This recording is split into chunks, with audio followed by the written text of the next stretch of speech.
అందరికీ నమస్కారం అండి. Welcome to PM collections and blogs. నేను నా ఛానల్ నేమ్ చేంజ్ చేశానండి. పిఎం కలెక్షన్స్ అండ్ బ్లాగ్స్ అని కొడితే వచ్చేస్తుంది. మీరు చూసేది ఫ్రాన్స్ కర్రీ, పచ్చి రొయ్యల కర్రీ అండి. నేను ఇది మొత్తం మ్యారినేట్ చేసి ఫ్రిడ్జ్లో పెట్టుకున్నానండి. ఫ్రిడ్జ్లో పెట్టుకొని ఒక పెద్ద స్టవ్ ఆన్ చేసుకొని కళాయి పెట్టుకొని 1/2 kg వరకు ఆయిల్ వేసుకున్నానండి. నేను ఇవి మ్యారినేట్ చేశాను కదా, సో డైరెక్ట్గా వేస్తున్నాను.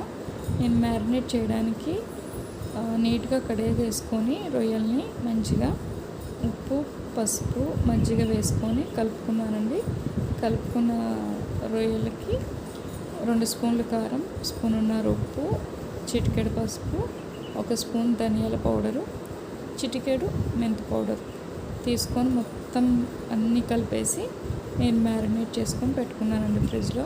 ఆ తర్వాత ఇలా చేసుకున్నాను. సో చూడండి, మొత్తం బాయిల్ చేశాను. మొత్తం మనం నీళ్ళు ఏం పోయక్కర్లేదండి రొయ్యల కర్రీకి, అందులోనే వాటర్ ఉంటాయి కాబట్టి అవి సరిపోతాయి.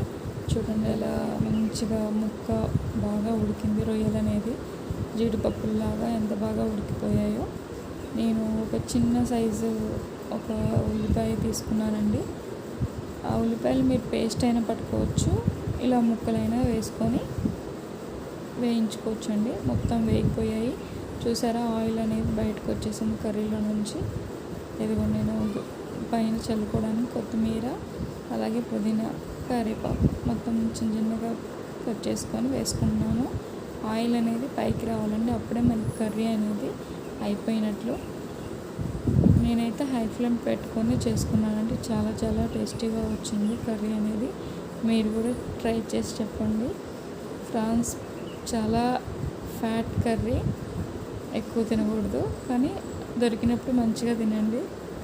ఎక్కువ దొరకవు కాబట్టి. ఫ్రాన్స్ కర్రీ, పచ్చి రొయ్యల ఇగురు కర్రీ రెడీ అయిపోయిందండి.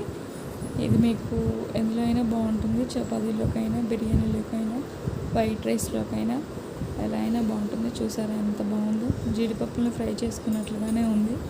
అంత చిన్నగా చిన్న రొయ్యలు చాలా బాగున్నాయి.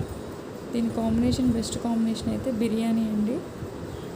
చేసుకొని తినండి. Thank you for watching. Please subscribe my channel.